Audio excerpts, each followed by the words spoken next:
Good morning दोस्तों। आज देखिए हम लोग नए चैप्टर की शुरुआत करेंगे, रेस्पिरेटरी सिस्टम।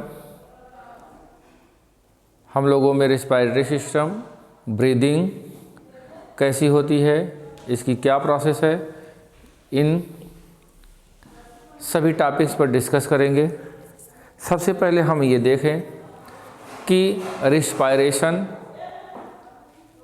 विभिन्न जंतुओं में किस प्रकार से होता है।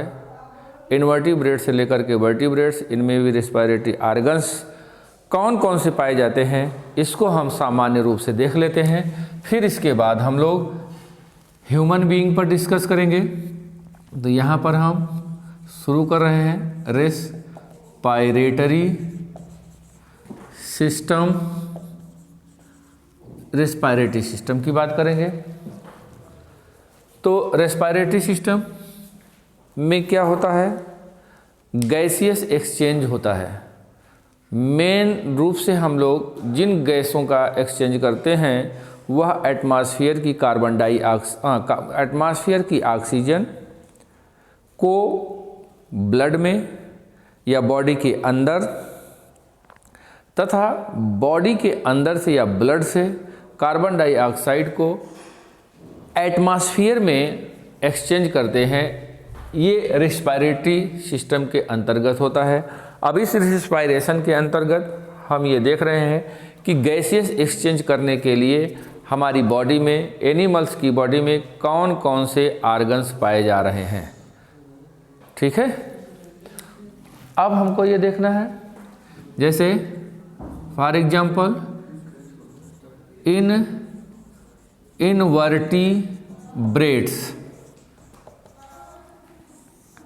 इनवर्टिब्रेट्स में हम अगर देखें तो रेस्पिरेशन की बात एग्जाम्पल को लेकर चलें तो हम देखें इन प्रोटोजोआ फाइलम के अंतर्गत जो भी प्राणी आते हैं उनमें रेस्पिरेशन कैसे होता है। तो हमें पता है प्रोटोजोआ यूनिसेलुलर मेंबर होता है। ये देखिए उनकी बॉडी एक सेल की बनी होती है और ये एटमॉस्फेयर में, जिस भी एटमॉस्फेयर में पाए जाते हैं, सपोज करिए पानी में पाए जा रहे हैं तो पानी का जो एटमॉस्फेयर है वहाँ से ये ऑक्सीजन को लेंगे और फिर बॉडी से कार्बन डाइऑक्साइड को उस एटमॉस्फेयर में, मतलब पानी में डिफ्यूज करेंगे। तो इस गैसियस एक्सचेंज का माध्यम कौन हुआ, ये प्लाज्मा मेम्ब्रेन हुआ। ये प्लाज्मा मेम्ब्रेन, तो यहाँ पर कोई रेस्पिरेटरी ऑर्गन तो है नहीं, यूनिसेलुलर बॉडी होती है, फिर भी इनमें रेस्पिरेशन हो रहा है, लेकिन बॉडी सरफेस के द्वारा, बॉडी सरफेस यहाँ पे कौन सी है, प्लाज्मा मेम्ब्रेन है। तो इस प्रकार से यहाँ पर हमने देखा कि जो गैसियस एक्सचेंज हो रहा है डिफ्यूजन प्रोसेस के द्वारा है और उसमें कौन इन्वॉल्व है, प्लाज्मा मेम्ब्रेन। तो हम यहाँ पर मेंशन करेंगे कि जो रेस्पिरेशन हो रहा है, रेस्पिरेशन हो रहा है by body surface. Body surface मतलब प्लाज्मा मेम्ब्रेन, ये ठीक। इस प्रकार से हम ये देखें पोरीफेरा, सिलेंट्रेटा, पोरीफेरा, सिलेंट्रेटा, इनमें भी जो रेस्पिरेशन होगा वो सेम होगा बॉडी सरफेस के द्वारा। प्लेटीहेल्मिन्थीज के मेंबर्स, अधिकांशतः इसके मेंबर्स पैरासाइट होते हैं। इनको ऑक्सीजन नहीं पसंद है, एनाएरोबिक कंडीशन में ये रहना पसंद करते हैं। तो फिर भी हम ये देखते हैं हेल्मिन्थीज, हम ये देखते हैं कि कुछ फ्री लिविंग जो एनिमल्स हैं उनमें जो भी रेस्पिरेशन होता है वो भी क्या होगा, बाहरी सरफेस से होता है, सेल के द्वारा होता है, डिफ्यूजन मेथड के द्वारा होता है। और अब हम आगे बढ़ें किसके अंतर्गत, प्लेटीहेल्मिन्थेज और एस्केलहेल्मिन्थेज की यही कंडीशन है।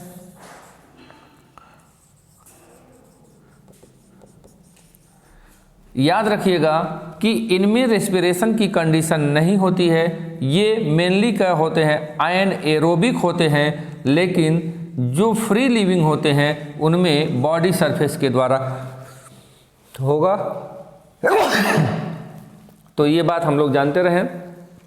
यहाँ पर अगर इसको हम ना लिखते तब भी कोई ज़रूरत नहीं थी इसकी, क्योंकि यहाँ मेन रेस्पिरेशन की कंडीशन है नहीं, अनएरोबिक कंडीशन पाई जा रही है।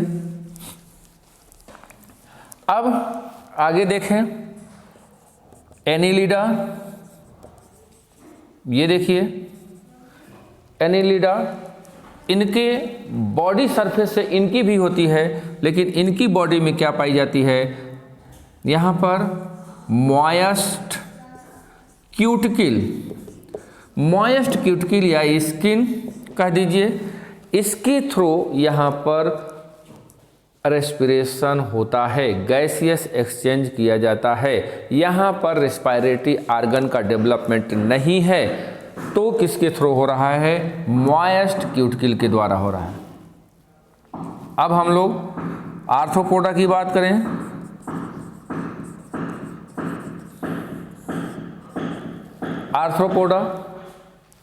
आर्थ्रोपोडा की बात करें तो यहाँ पर हम ये देखेंगे, ये देखिए, ये जो टेरेस्ट्रियल होते हैं,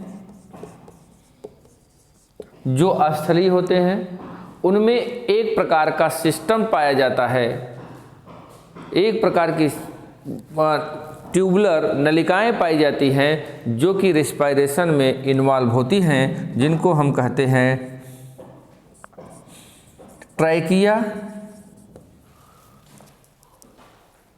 और यहाँ पे क्या है, इसके साथ साथ स्पाइरकल्स है,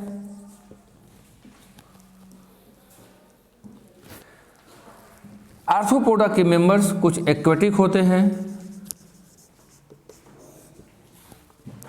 एक्वेटिक जो मेंबर्स होते हैं उनमें किसका होगा,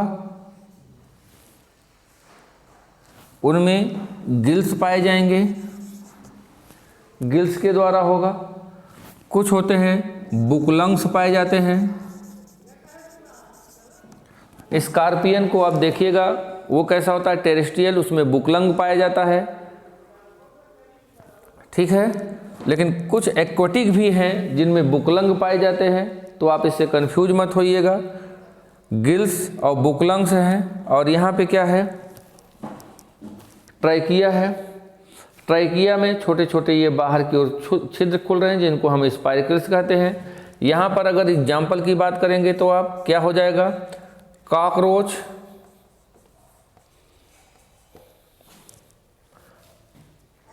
कॉकरोच की बात हो गई। और यहाँ पर हम ये देखते हैं क्या हो जाएगा, जैसे प्राण,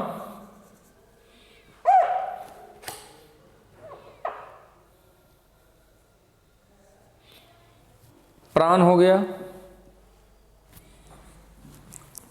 तो आगे हम ये देखें कि मोलस्का में क्या होता है।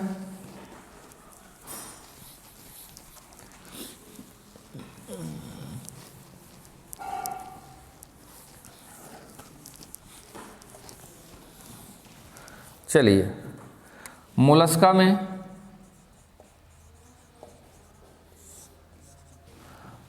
में हम लोग ये देखेंगे कि यहाँ पर जो रेस्पिरेटरी आर्गन होता है वो गिल्स होता है। कुछ जगह पर आप पढ़ेंगे टिनिडिया, गिल्स एंड टिनिडिया पाया जाता है, जैसे यूनियो एंड पाइला। इसी तरह से हम ये देखते हैं इकाइनोडर्मेटा। इकाइनोडर्मेटा डर्मल पोर होता है। डर्मल पोर्स, उनकी बॉडी पर छोटे छोटे छिद्र पाए जाते हैं। उन छिद्रों के माध्यम से यहाँ पर उन छिद्रों के माध्यम से रेस्पिरेशन होता है, जिसको हम डर्मल पोर कहेंगे।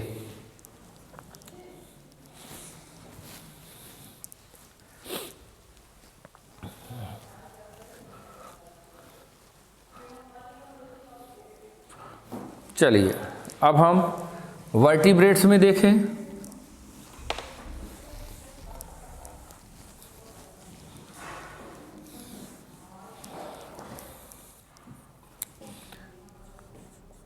इन वर्टिब्रेट्स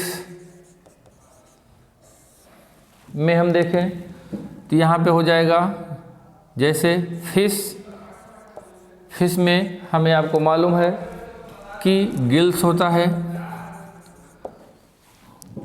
गिल्स के द्वारा।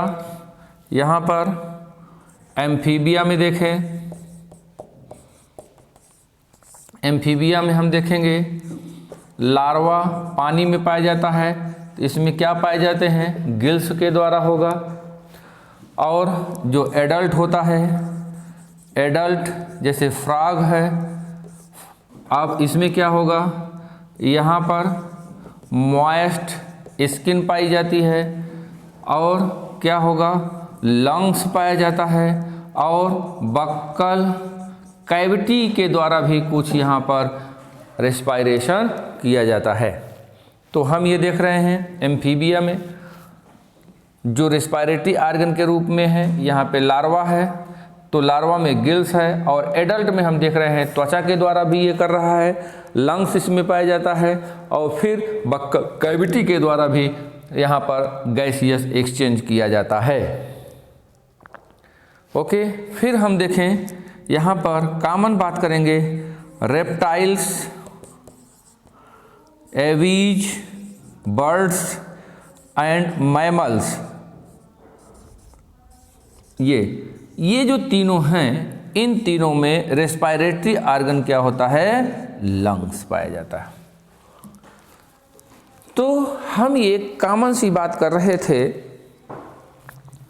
कॉमन सी बात हमने किया, इसमें हमने ये देखा कि कौन कौन से एनिमल में रेस्पायरेटरी आर्गन्स क्या क्या होता है। ये आपसे जनरली एग्जाम में पूछा जाता है कि इसमें या आर्थ्रोपोडा में या मोलस्का में जो रेस्पायरेटरी आर्गन्स होते हैं या किसी और का क्या होता है। ठीक है, तो ये छोटी सी बात हो गई।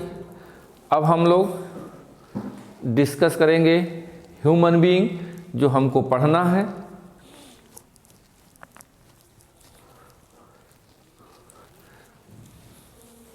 चलिए भैया, तो अब हम लोग देखते हैं रेस्पायरेटरी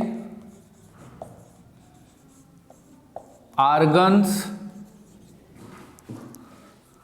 इन ह्यूमन।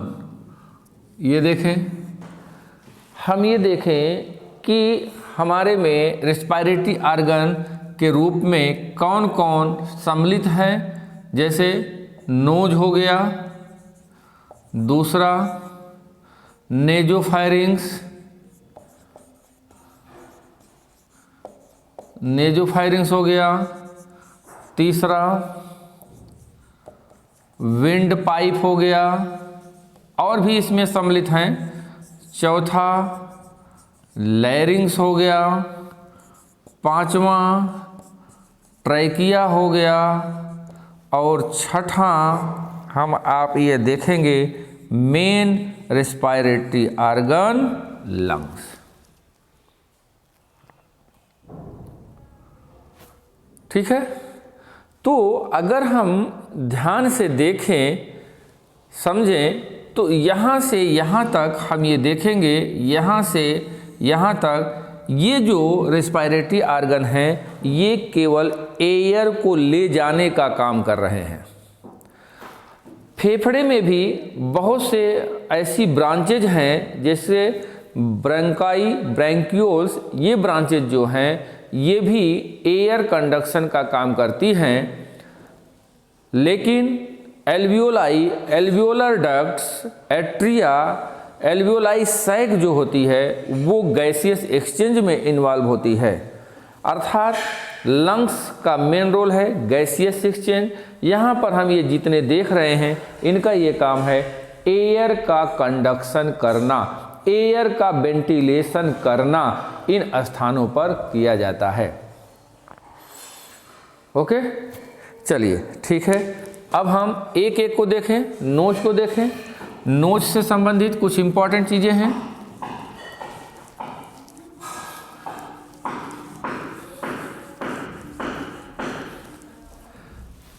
नोज यहाँ पे आप देखिए,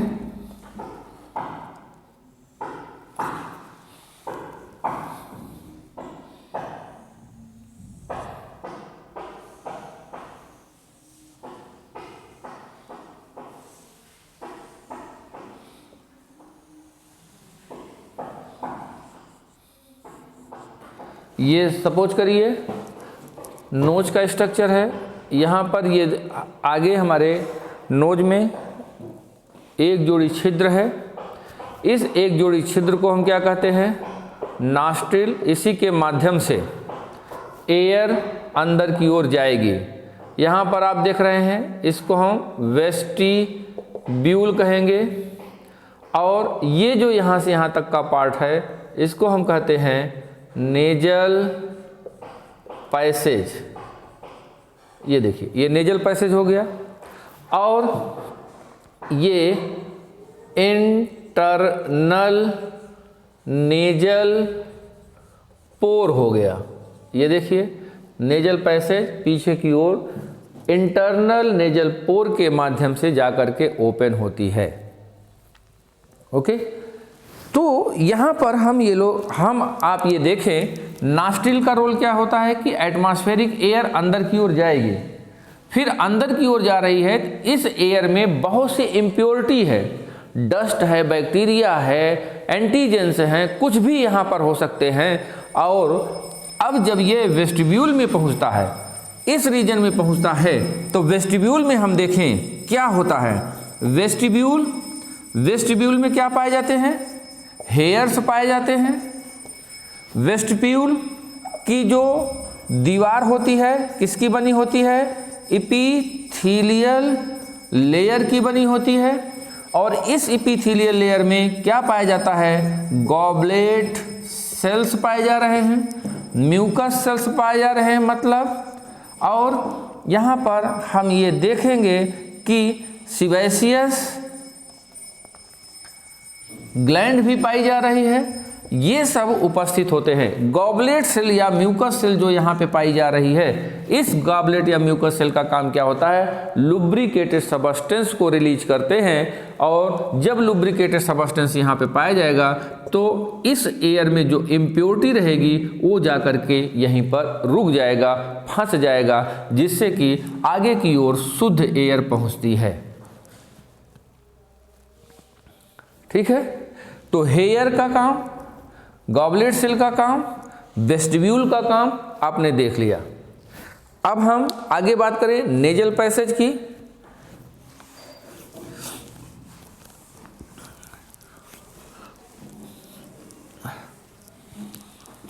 चलिए देखते हैं, यहां पे देखें नेजल पैसेज। ये देखिए, ये जो नेजल पैसेज है, यहां पर आप ये देखिए, इसको हम क्या कहेंगे? Nasal septa, nasal septum.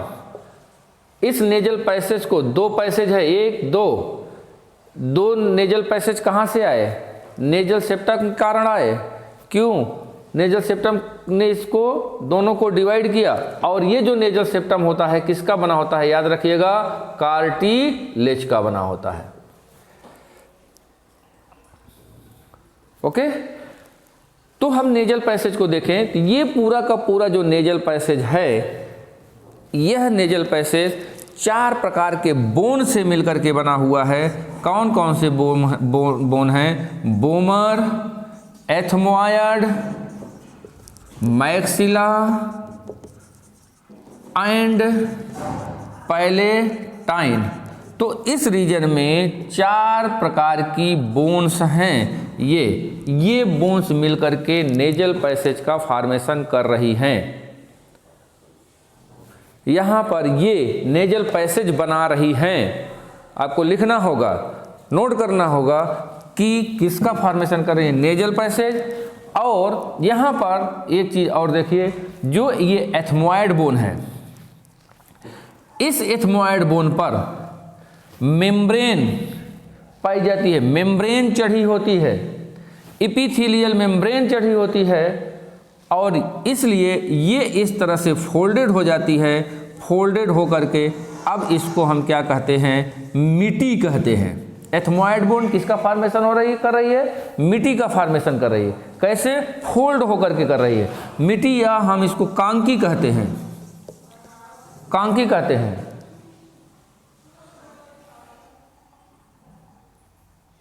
Okay, या हम इसको टर्बाइनल बोन कहेंगे, फोल्डेड बोन को हम टर्बाइनल बोन कहेंगे। ये किससे बना, एथमॉइड बोन से बना।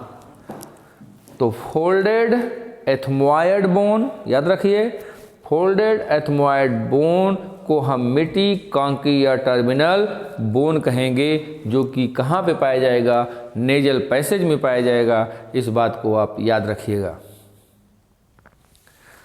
ओके, अब हम आगे देखें।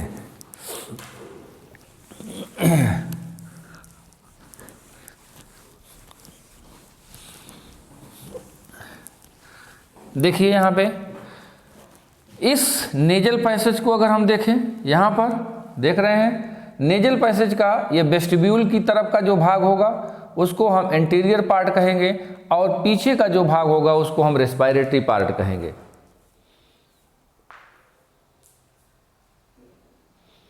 ओके, तो इसमें कितने पार्ट होते हैं ये हम देखें।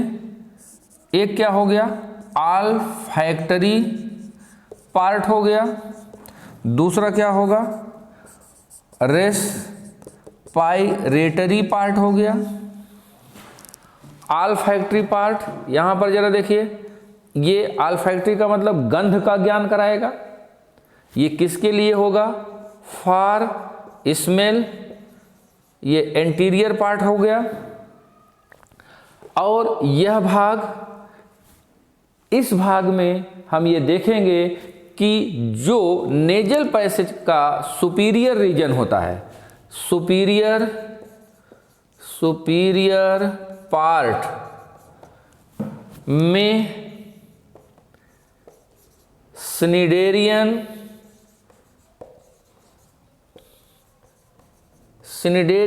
मेम्ब्रेन पाई जाती है, जो कि गंध का अनुभव करती है। यहाँ पे लिखा गया है सुपीरियर पार्ट में सिनिडेरियन मेम्ब्रेन पाई जाती है, जो कि स्मेल का अनुभव कराती है, गंध का अनुभव कराती है। और दूसरी बात, यहाँ की जो एपिथेलियम होती है नॉन सीलिएटेड एपिथेलियम की बनी होती है, नॉन सीलिएटेड एपिथेलियम की बनी होगी। इसको आप नोट कर लेंगे।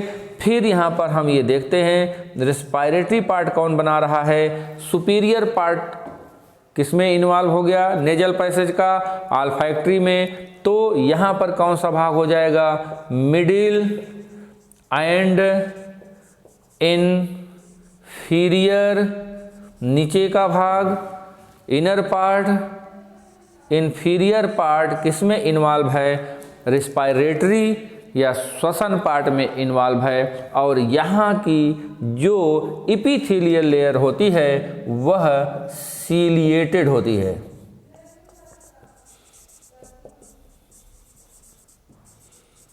ये देखिए सीलिएटेड एपिथेलियम होती है। तो नेजल पैसेज की बात हमने कर लिया। नेजल पैसेज में क्या किसका कैसा रोल है, कौन कौन से पार्ट पाए जा रहे हैं, ये हम लोगों ने देख लिया। अब हम आगे ये देखें कि नोज के बाद अब यहाँ से एयर इंटरनल नेजल पोर से होते हुए कहाँ पे जा रही है, ये हम देखते हैं।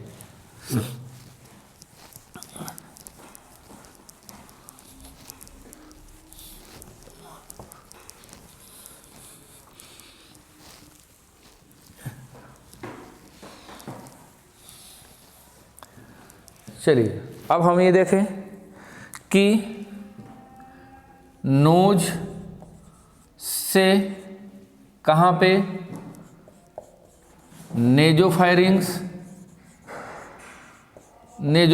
में एक चीज़ यहाँ पे हम आपको बता देना चाहते हैं।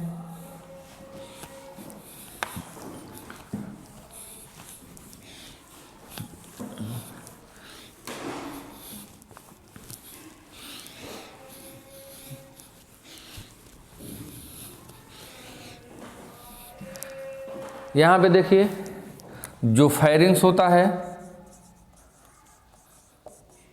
दो पार्ट, नेजोफायरिंग्स, ईसोफायरिंग्स, ये दो पार्ट, ठीक है। नेजोफायरिंग अर्थात जो फायरिंग्स है पीछे की ओर, नास्ट्रिल जब खुलेगा, नोज खुलेगा, इंटरनल पोर के माध्यम से वो कहाँ पे हुप खुलेगा, नेजोफायरिंग्स में खुलेगा। और बक्कल कैविटी, जो बक्कल कैविटी है पीछे की ओर कहाँ खुलेगी, ईसोफायरिंग्स में खुलेगी। तो जो बक्कल कैविटी है, बक्कल कैविटी में क्या होता है, भोजन, जब हम भोजन को निगलते हैं तो वो भोजन कहाँ से होकर के गुजरता है, ईसोफाइगस में, कहाँ किसके माध्यम से जाएगा, ईसोफायरिंग्स, ठीक है। तो ये जो पार्ट है किसके लिए है, फॉर फूड के लिए है, और ये पार्ट किसके लिए हो गया, फॉर एयर के लिए हो गया। अर्थात फायरिंग्स का क्या रोल है, फायरिंग्स दोनों में इन्वॉल्व है, एयर के लिए भी और फूड के लिए भी। तो एक कॉमन पैसेज है ये फायरिंग्स, एक कॉमन पैथवे है, एक कॉमन रास्ता है। इस कॉमन रास्ते से एयर भी गुजरती है और फूड भी गुजरता है। एयर किससे गुजरेगा, नेजोफायरिंग से होकर के, और फूड किससे गुजरेगा, ईसोफायरिंग से होकर के, ठीक है।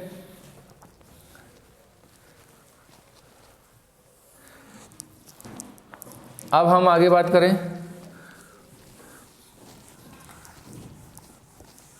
एक सीक्वेंस में आपको दिखा देना चाहता हूं,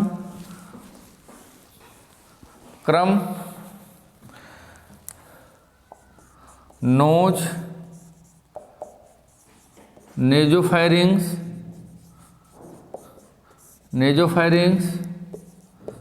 ग्लॉटिस,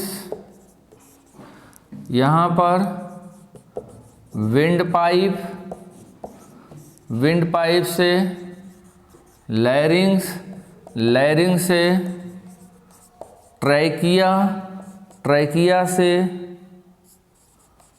लंग्स। ये देखिए एटमॉस्फेरिक एयर, जो वायुमंडलीय हवा है, वो इन्हीं रास्तों से हो करके कहाँ पर पहुँचती है, फेफड़े में पहुँचती है। ये पैसेज है, एयर पैसेज है। अब हम लोग यहाँ पर देखते हैं, किस पार्ट को देखेंगे, लैरिंग्स को देखेंगे, ट्रैकिया को देखेंगे और लंग्स को देखेंगे। ओके, ग्लॉटिस क्या है, एक ओपनिंग है, एक छिद्र है, जो कि कहाँ पे, एक पाइप है, नलिका है, विंड पाइप में ओपन हो रहा है। अब हम लोग बात करेंगे लैरिंग्स।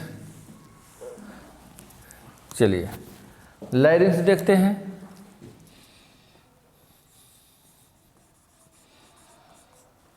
जिसको हम साउंड प्रोडक्शन बॉक्स कहेंगे या साउंड बॉक्स कहा जाता है। साउंड बॉक्स, ये जो लैरिंग्स होता है ये किसका बना होता है, कार्टिलेज का। ये बात बहुत इंपॉर्टेंट है, और इसमें टोटल 9 कार्टिलेज पाई जाती है। अगर हम इसके स्ट्रक्चर को देखें तो ये देखें,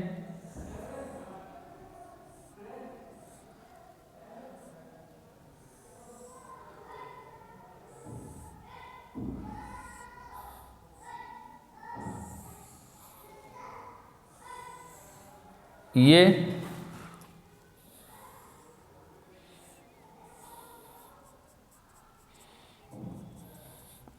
ये हो गई एपिग्लॉटिस,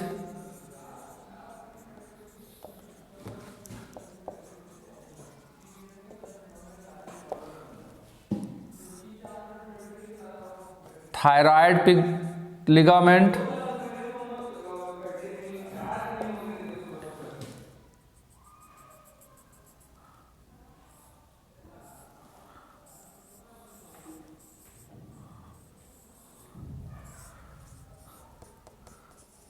क्रिक्वायर्ड कार्टिलेज,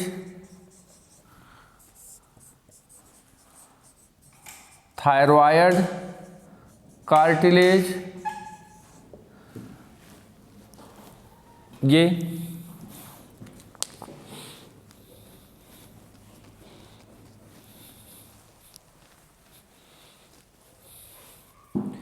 एक फिगर यहाँ पे और मेंशन कर दे रहे हैं।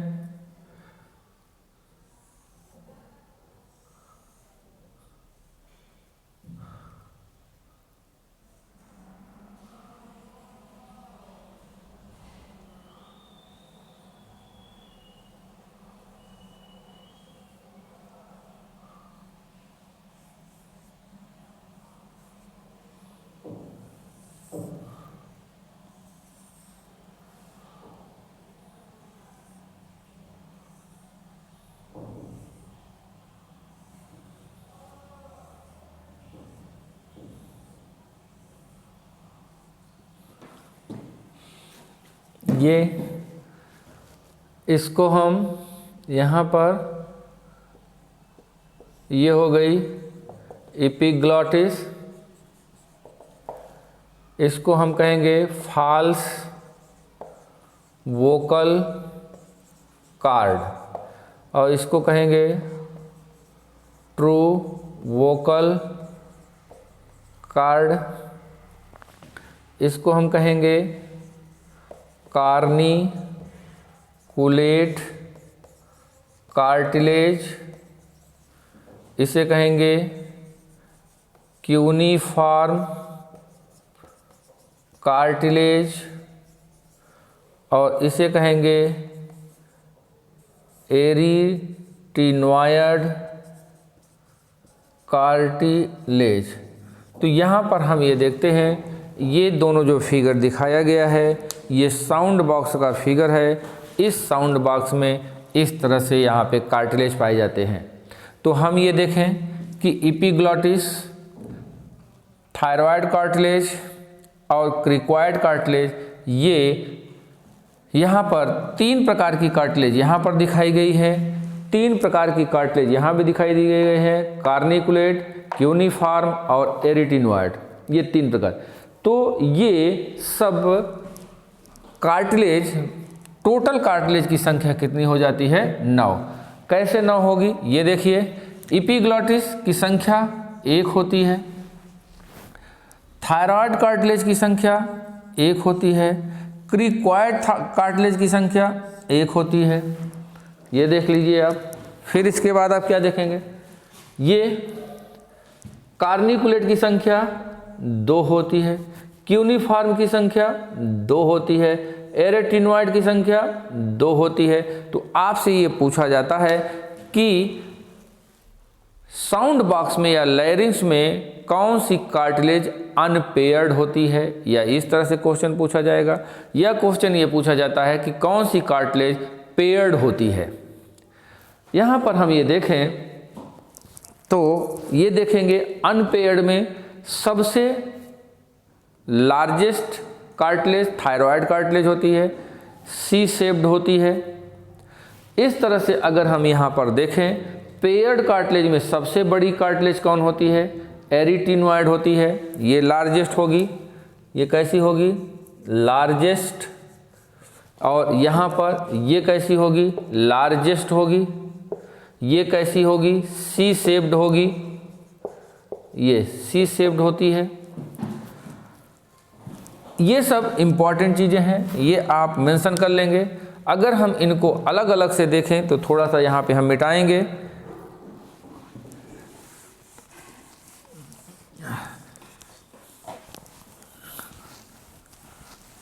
इस तरह से कहा जाता है 9 कार्टिलेज, दो प्रकार के, यहाँ पर अनपेयर्ड की संख्या कितनी? 3। कौन कौन से अनपेयर्ड हैं? एपिग्लॉटिस, दूसरा थायरॉयड कार्टिलेज और तीसरा क्रीक्वायर्ड कार्टिलेज।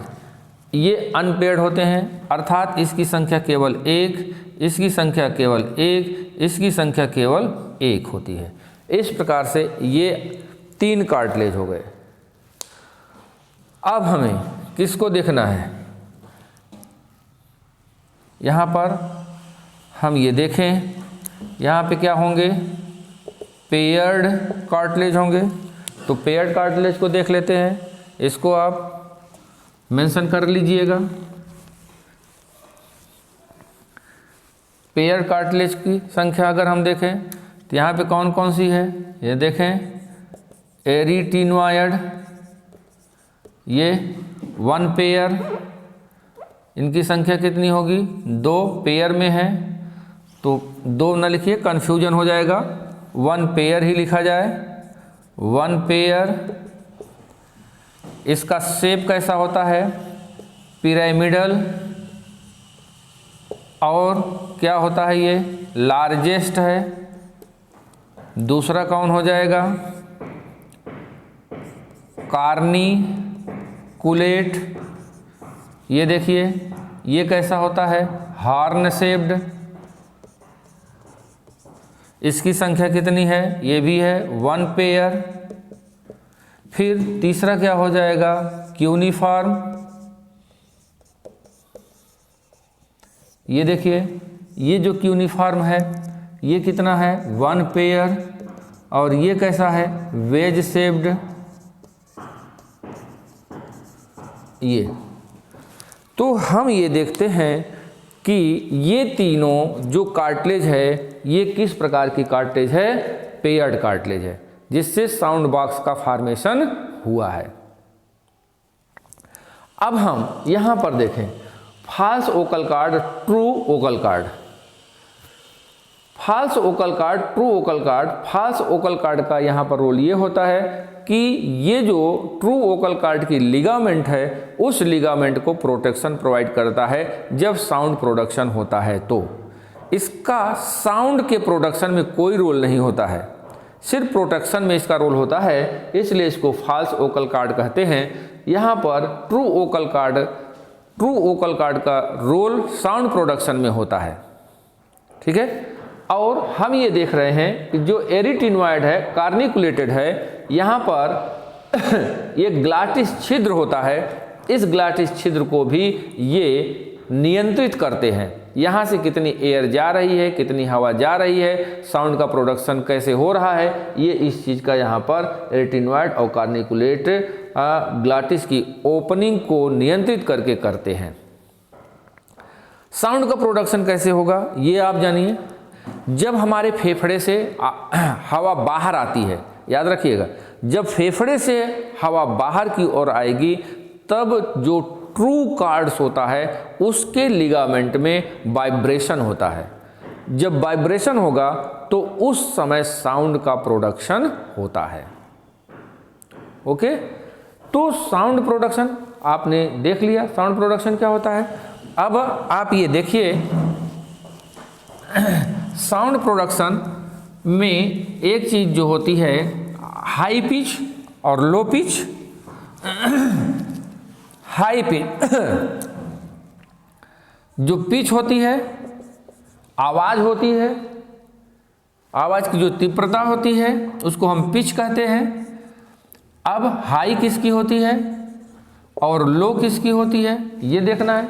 हाई पिच महिलाओं की होती है, फीमेल की, और लो किसकी होती है, मेल, पुरुषों की होती है। क्यों, ऐसा क्यों?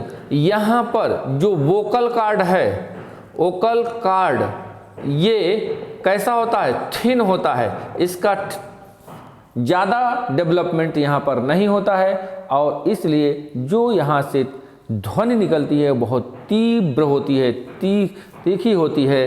तो यहाँ पे ये जानिए, लो यहाँ पर वोकल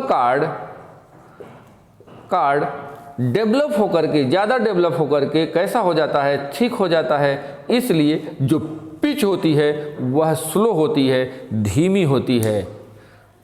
ओके, तो साउंड की बात हो चुकी है। अब हम लोग बात करते हैं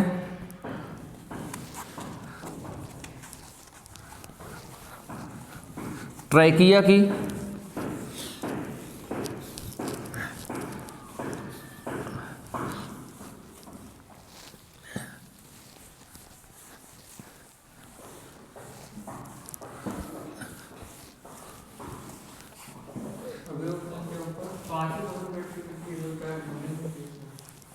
बस 2 मिनट। अब हम लोग ट्रैकिया की बात करें। देखिए ट्रैकिया क्या होता है, आप ये देखेंगे